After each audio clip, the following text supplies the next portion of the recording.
साथियों, नारायण दत्त तिवारी को तो हर कोई जानते होंगे। नारायण दत्त तिवारी या फिर ये कहे एनडी तिवारी, वो कांग्रेस के एक बड़े कद्दावर नेता थे। वो उत्तर प्रदेश के भीतर 3 बार और उत्तराखंड के 1 बार सीएम रह चुके थे, यानी मुख्यमंत्री रह चुके थे। वो विदेश मंत्री और वित्त मंत्री के अलावा 2007 से 2009 तक आंध्र प्रदेश के राज्यपाल भी वो रह चुके थे। जब वो आंध्र प्रदेश के राज्यपाल थे तो उसी दौर में एक तेलुगु चैनल ने उनका एक वीडियो को प्रसारित कर दिया था। उस वीडियो के भीतर वो राजभवन के बिस्तर पर 3 महिलाओं के साथ आपत्तिजनक स्थिति में दिखे थे। इसी कारण से एनडी तिवारी को अपने राज्यपाल के पद से इस्तीफा देना पड़ गया था। नारायण दत्त तिवारी एक बार फिर चर्चाओं में, सुर्खियों में आ गए जब दिल्ली के रोहित शेखर नाम के एक युवक ने दावा कर दिया कि एनडी तिवारी उसके पिता हैं। एनडी तिवारी रोहित शेखर के इन दावों को नकारते रहे, लेकिन रोहित शेखर और उनकी मां उज्ज्वला शर्मा अपनी बात के ऊपर अडिग रहे। साल 2008 के भीतर यह मामला कोर्ट के भीतर चला जाता है। कोर्ट के निर्देश के ऊपर एनडी तिवारी का डीएनए टेस्ट करवाया गया, जो कि रोहित शेखर से मैच कर जाता है। आखिरकार एनडी तिवारी को उज्ज्वला और बेटे रोहित शेखर को अपनाना ही पड़ा। साल 2014 में करीब 89 साल के उम्र में एनडी तिवारी ने उज्ज्वला शर्मा से शादी कर लिया। 18 अक्टूबर 2018 को दिल्ली के भीतर एनडी तिवारी की मृत्यु हो जाती है। पिता की मौत के कुछ ही महीनों के बाद साल 2019 के भीतर रोहित शेखर तिवारी की काफी संदिग्ध हालत में मौत हो गई। आज की जो सच्ची घटना जो बताने वाले हैं, ये इसी रोहित शेखर की है। रोहित शेखर को जैसे ही पिता का नाम मिला, उसके बाद उसकी मां बहू की तलाश में जुट जाती है। रोहित शेखर ने एक मैट्रिमोनियल वेबसाइट के ऊपर अपनी प्रोफाइल बना लिया। साल 2017 के भीतर एक मैट्रिमोनियल वेबसाइट के ऊपर रोहित शेखर को अपूर्वा शुक्ला नाम की एक लड़की पसंद आ जाती है। अपूर्वा शुक्ला इंदौर के रहने वाली होती है और वो सुप्रीम कोर्ट के भीतर वकील होती है। वहीं अपूर्वा के पिता Indore high court bar association के पूर्व अध्यक्ष होते हैं। रोहित ने अपनी मां को भी अपूर्वा की प्रोफाइल पूरी दिखाई। उन्हें भी अपूर्वा अच्छी लगी। उधर अपूर्वा भी रोहित के प्रोफाइल से काफी प्रभावित होती है। रोहित के बायो में पिता का नाम एनडी तिवारी लिखा होता है। साथ में एनडी तिवारी के पदों का भी सिलसिलेवार तरीके से पूरा ब्यौरा होता है। एक्स-सीएम यूपी, उत्तराखंड, केंद्रीय मंत्री, गवर्नर। ठीक है, अपूर्वा की राजनीति में काफी दिलचस्पी होती है, इसीलिए अपूर्वा को रोहित के साथ अपना भविष्य मजबूत होता हुआ दिखा। रोहित और अपूर्वा ने एक दूसरे से मिलने का निर्णय कर लिया। दोनों की पहली मुलाकात लखनऊ के भीतर होती है। उनकी यह मुलाकात काफी अच्छी होती है। दोनों के बीच में तुरंत आपसी में दोस्ती हो जाती है। दोनों एक दूसरे के आगे चल के करीब भी आ गए। दोनों करीब 1 सालों तक लिव इन रिलेशनशिप में रहे। रोहित शेखर मां के मुताबिक रोहित और अपूर्वा जो है जनवरी 2018 के भीतर एक दूसरे से दूर हो गए। दोनों के बीच में ये दूरी जो है मार्च 2018 तक रही। फिर वहां मां उज्ज्वला शर्मा का कहना होता है कि ये दूरी रोहित ने ही बनाई थी। वो अपूर्वा से शादी नहीं करना चाहता था, लेकिन 2 अप्रैल 2018 को अचानक दोनों उज्ज्वला के पास गए और दोनों एक दूसरे से शादी की इच्छा जाहिर कर दिए। आखिरकार 12 मई 2018 को रोहित शेखर और अपूर्वा ने दिल्ली के एक 5 स्टार होटल के भीतर शादी कर लिया। शादी के भीतर कई वरिष्ठ राजनेता, ऑफिसर, दिल्ली के कई जाने माने हस्तियां शामिल हुई। बेटे की शादी से उज्ज्वला काफी खुश होती है। रोहित और अपूर्वा भी काफी खुश होती है अपनी शादी को लेकर। शादी के बाद अपूर्वा दिल्ली के रिहायशी इलाके में रोहित के डिफेंस कॉलोनी वाले घर के भीतर रहने चली गई। वहीं रोहित की मां उज्ज्वला देवी तिलक लेन की एक सरकारी आवास में रहा करती थी। रोहित और अपूर्वा की शादी को अभी 1 साल होने ही वाले थे कि तभी तिवारी परिवार के भीतर एक काफी दुखद घटना घटती है। 16 अप्रैल 2019 की शाम को रोहित शेखर की तबीयत अचानक खराब होती है। उन्हें एम्बुलेंस से अस्पताल पहुंचाया जाता है। जब डॉक्टरों ने रोहित शेखर की जांच की तो पता चला रोहित शेखर की मौत हो चुकी है। डॉक्टरों ने उन्हें मृत घोषित कर दिया। इसके बाद रोहित की लाश को पोस्टमार्टम के लिए भेज दिया जाता है। रोहित की इस असामयिक मौत ने पूरे परिवार को सदमे में डाल देता है। पत्नी अपूर्वा, जिसको शादी को अभी 1 साल भी नहीं बीते थे, वो विधवा बन गई थी। रो रो करके उसका बुरा हाल होता है। माँ उज्ज्वला, भाई सिद्धार्थ, पत्नी अपूर्वा, इन सबका कहना होता है कि रोहित शेखर की स्वाभाविक मौत हुई है, क्योंकि रोहित शेखर हृदय रूप से जूझ रहे थे, यानी उन्हें हार्ट में कोई प्रॉब्लम थी। लेकिन जब पोस्टमार्टम रिपोर्ट आती है तो सभी हैरान हो जाते हैं। एम्स में 3 डॉक्टरों की एक पैनल ने रोहित की लाश की पोस्टमार्टम किया था। पोस्टमार्टम रिपोर्ट बताती है कि रोहित की मौत दम घुटने और गला घोटने से हुई। रोहित के गले के ऊपर चोट के निशान भी मिले हुए थे। रिपोर्ट के अनुसार रोहित की मौत का समय 15-16 अप्रैल के दरमियान ही रात के करीब 1 बजे का होता है। इसके बाद दिल्ली पुलिस ने तुरंत हत्या का मामला दर्ज कर लेता है और केस को क्राइम ब्रांच को सौंप देता है। क्राइम ब्रांच ने अपनी जांचें शुरू करती हैं। रोहित की मौत से पहले की बात होती है, साल 2019 के भीतर लोकसभा चुनाव होने वाले होते हैं। पहले चरण का मतदान 11 अप्रैल का होता है। जांच में पता चलता है कि रोहित शेखर और उनकी मां उज्ज्वला 11 अप्रैल को लोकसभा चुनाव के भीतर वोट डालने के लिए भी कार से काठगोदाम उत्तराखंड पहुंचे थे। अपूर्वा दिल्ली में ही रुक गई थी, ठहर गई थी। मां उज्ज्वला दूसरी कार में रोहित के कार के साथ चल रही थी। जब मतदान हो गया तो 15 अप्रैल की रात करीब 9 बजकर कुछ मिनट पे रोहित और उनकी मां वापस दिल्ली पहुंच गए। लौटते समय रोहित की कार उनका ड्राइवर अखिलेश चला रहा होता है। अखिलेश के बगल में ड्राइवर सीट पे नौकर गोलू बैठा हुआ होता है। वहीं पिछली सीट के ऊपर रोहित शेखर, उनकी एक महिला रिश्तेदार और एनडी तिवारी के समय उनका काम देखने वाले एक और व्यक्ति बैठे हुए होते हैं। रोहित के पास जो महिला रिश्तेदार बैठी हुई होती है वो उसका पति और उनका बच्चा उज्ज्वला के साथ ही रहते थे और वो रोहित के परिवार के सदस्य जैसे होते हैं। वो महिला रिश्ते में रोहित की भाभी लगती थी। अब दिल्ली पहुंचकर उज्ज्वला तिलक लेने वाले अपने आवास पे, सरकारी आवास पे चली गई और रात करीब 10 बज के कुछ मिनटों पे वो डिनर के लिए महिला रिश्तेदार के साथ डिफेंस कॉलोनी पहुंच जाती है। सबने वहीं पे डिनर किया रात का और उस समय रोहित पूरा स्वस्थ लग रहा था, बस वो नशे की हालत में थोड़ा सा होता है। बस डिनर के बाद रोहित अपनी माँ और उस महिला रिश्तेदार को उनके कार तक पहुंचा दिया, छोड़ दिया। उज्ज्वला उस महिला के साथ करीब 11:30 बजे तिलक नगर के लिए निकल पड़ती है। अगले दिन की बात करें तो 16 अप्रैल 2019 के दोपहर 2 बजे की ये बात है। उज्ज्वला अपने सरकारी आवास से बेटे रोहित शेखर के डिफेंस कॉलोनी वाले घर पहुंच गई। वहां पर उज्ज्वला अपनी बहू अपूर्वा से मिली। उन्होंने अपूर्वा से अपने बेटे के बारे में जब पूछा तो पता चला कि रोहित रात से ही सो रहा है।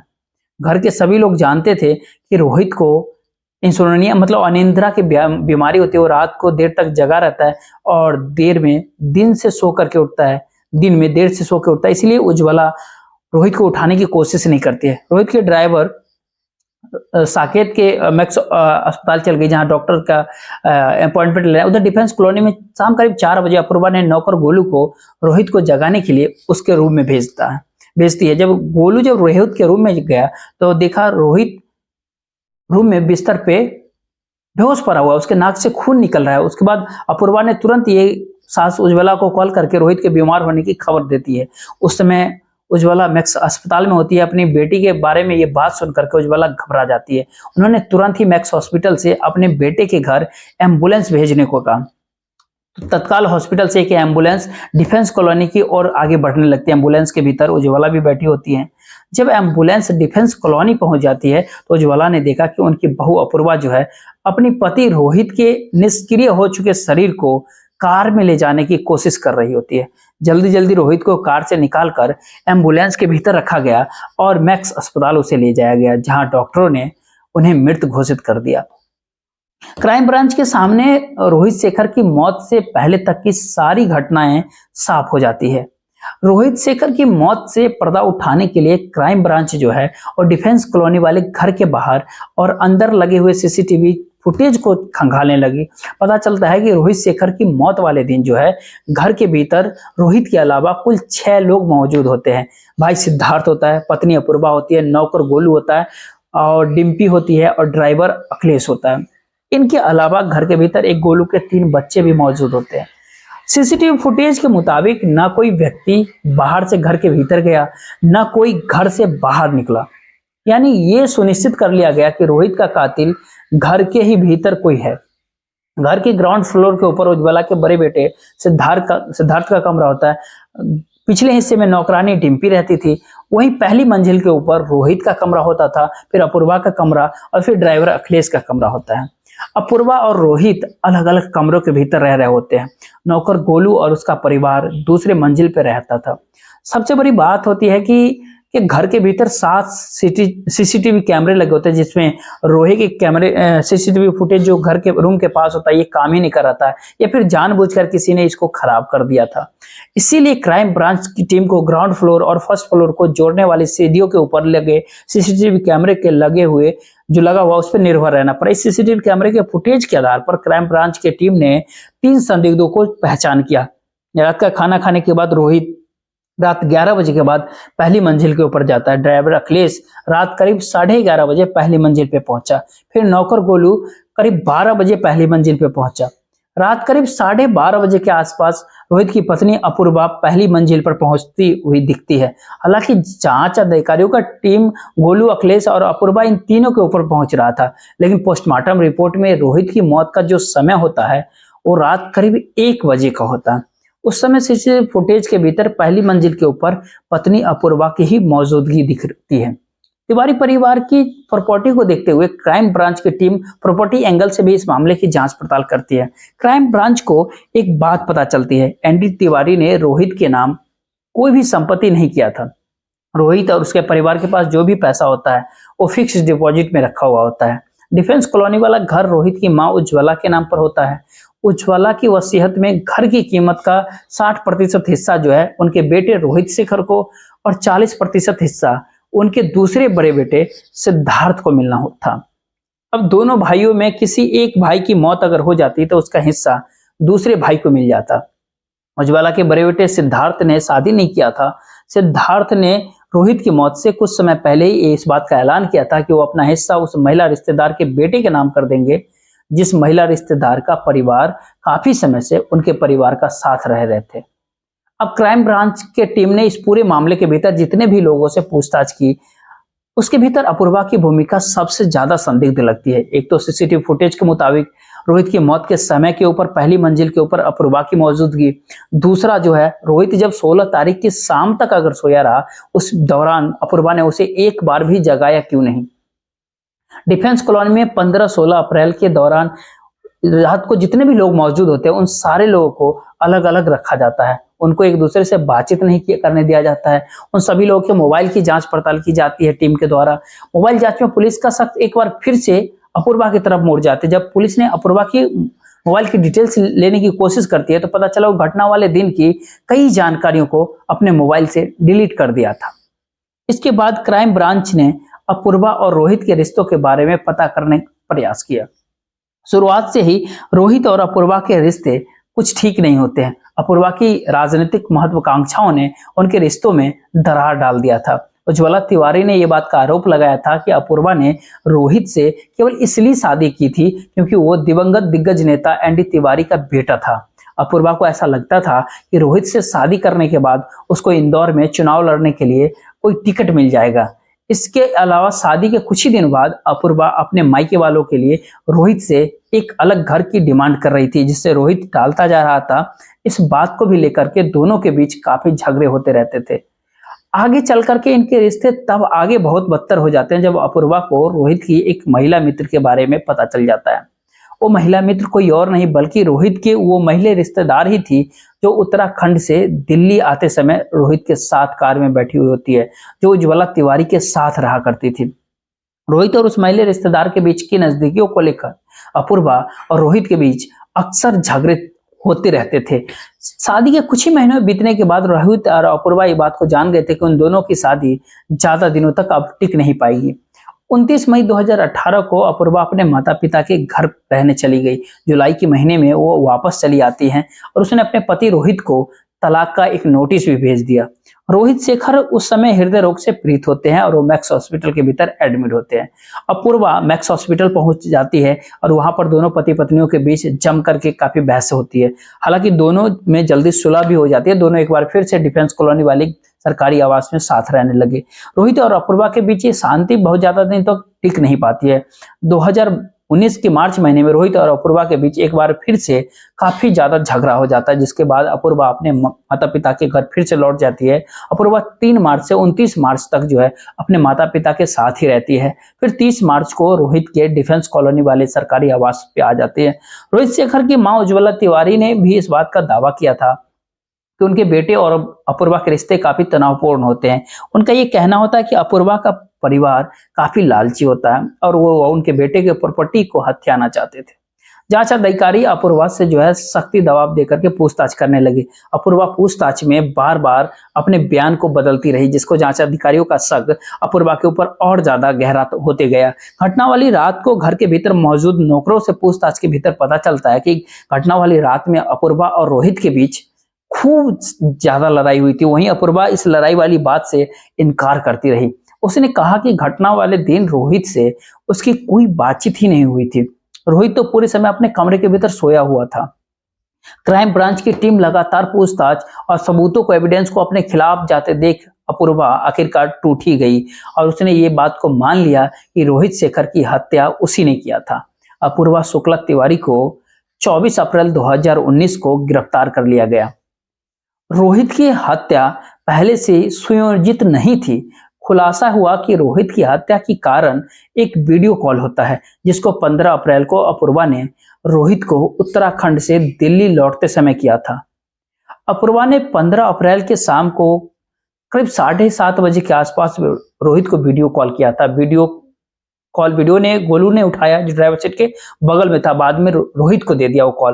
रोहित से बात करते समय अपूर्वा की नजर रोहित के बगल में बैठी उस महिला रिश्तेदार के ऊपर चली गई, जिसको लेकर अक्सर उसकी रोहित से लड़ाई होती रहती थी। अपूर्वा तब और ज्यादा भड़क जाती है जब उसने देखा रोहित और वो महिला कार के भीतर एक साथ शराब पी रहे होते हैं। कुछ ही समय बाद रोहित ने कॉल को काट दिया। उस समय अपूर्वा ने कुछ भी नहीं कहा। वो खून का कहते हैं ना, घूंट पी के रह गई। अपूर्वा की उस महिला रिश्तेदार से काफी चुभती थी। अपूर्वा को लगता था कि वो महिला रिश्तेदार चाहती है कि रोहित अपनी सारी संपत्ति का हिस्सा उसके बेटे को दे दे, क्योंकि वो महिला अक्सर कहती थी कि आपके घर का ही तो बच्चा है। अपूर्वा ये बात को महसूस करती थी कि रोहित को उसके बच्चे से कुछ ज्यादा ही लगाव होता है। कहीं ना कहीं अपूर्वा को ये शक होता है कि वो बच्चा रोहित का ही है। उसको ऐसा लगता था कि आगे चलकर वो बच्चा भी संपत्ति का हिस्सेदार बनेगा।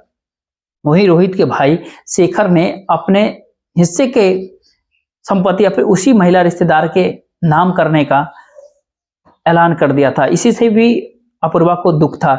उसको लग रहा था कि संपत्ति में कुछ भी उसको नहीं मिल पाएगा। यही वजह थी कि रोहित को उस महिला के साथ कार में एक साथ शराब पीते देखकर अपूर्वा ने भड़क गई। 15 अप्रैल की रात को रोहित और घर के सारे सदस्य दिल्ली लौट गए और डिफेंस कॉलोनी वाली सरकारी आवास में डिनर करने लगे।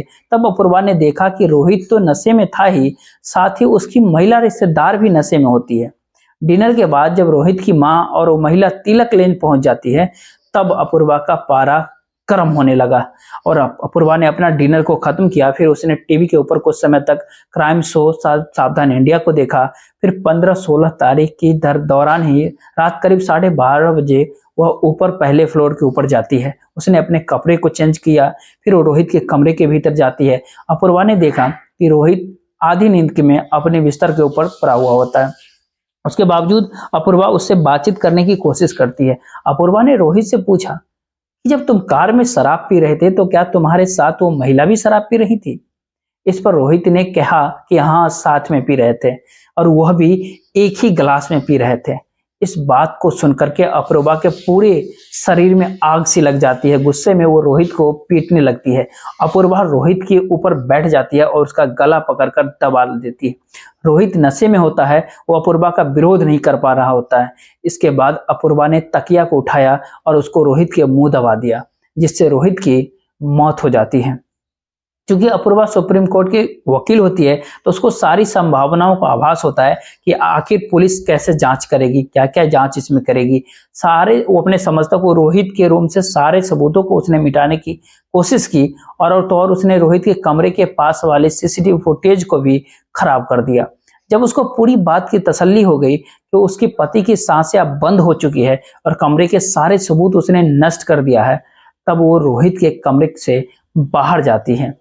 उसको ऐसा लगता है कि रोहित की मौत को उसके दिल की बीमारी से ही जोड़ दिया जाएगा, पर ऐसा हुआ नहीं। अपूर्वा ने जांच अधिकारियों को कहा था कि उसको उस रात नींद ही नहीं आ रही थी, लेकिन उसने ये भी बताया था कि उसने कई अरसे बाद जो है खुद को स्वतंत्र महसूस किया। अगली सुबह 11 बजे अपूर्वा अपने कमरे से नीचे आती है।